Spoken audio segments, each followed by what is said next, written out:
Defending champions France have ended Morocco's dream of a World Cup championship. France beat the tournament's Cinderella team, Morocco, 2-0 to advance to Sunday's final. Morocco had an unexpected run up until Wednesday. They defeated the world number 2 Belgium in the group stage, Spain in the round of 16, and Portugal in the quarterfinals. Morocco became the first African and first Arab nation to reach the World Cup's Final Four. Even President Biden watched their game against France alongside the Moroccan Prime Minister.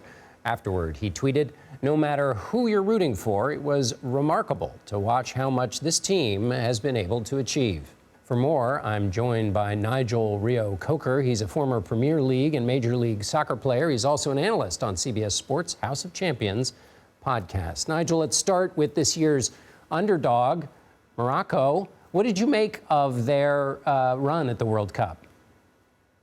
I thought it was absolutely fantastic. It was really a breath of fresh air for this World Cup. I think it was what was needed.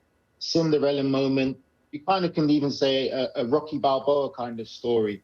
No one really expected them to do so well. And I think for me, I look at them doing so well, being such an inspiration, not only to the continent of Africa, future generation of Moroccan players, just to show what can be achieved and what's possible with the right manager and the right system in place. They really were fantastic to watch.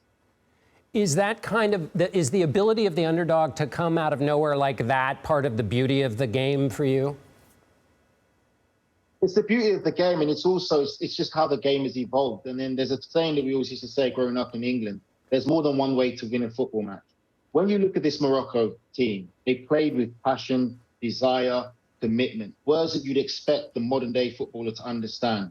But what made them so different and that edge that they had was the unpredictability.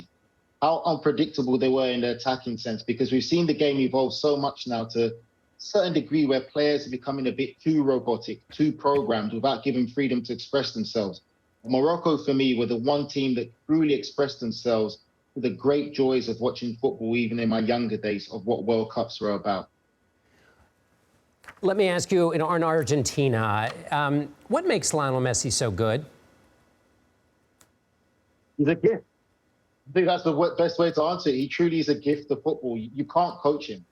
Those players there are just so gifted in the talent and the ability that he has. And I think even with Argentina, people question their performances in this World Cup so far. Yesterday, I think a lot of the questions were asked. That's the best performance we've seen from this Argentina side.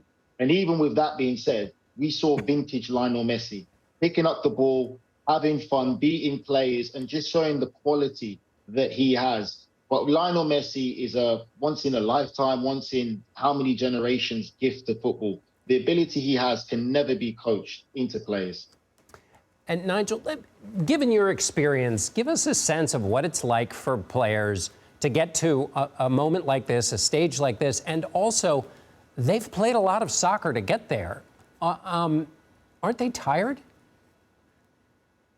They are going to be tired, but I think that the World Cup is just so unique. It's the biggest trophy in world football. It's every 4 years. It's not every year like you may get with the Super Bowl. This is every 4 years. There's so much that goes into it. Some players may only play in one World Cup their entire career. Some players may never play in a World Cup. So I think the adrenaline factor continues to pump in, because most of these players from a young age would have watched the World Cup.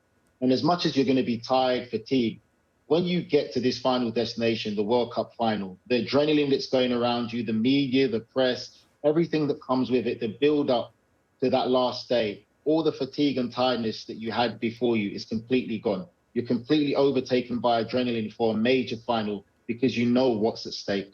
And Nigel, before we run out of time, do you have a pick for the final match? You put me on the spot, but I would have to say, for me, I favor France slightly, just because of the attacking threat that France have. When you talk about Olivier Giroud, Kylian Mbappe, Dembele, and resurging Antonio Griezmann, I think they have too much of a firing threat for Argentina to be able to handle, where all the burden still with this Argentina side solely lies on the shoulders of Lionel Messi. All right, well, we'll look forward to that match. We thank you so much for being with us, Nigel Reo-Coker. Thank you.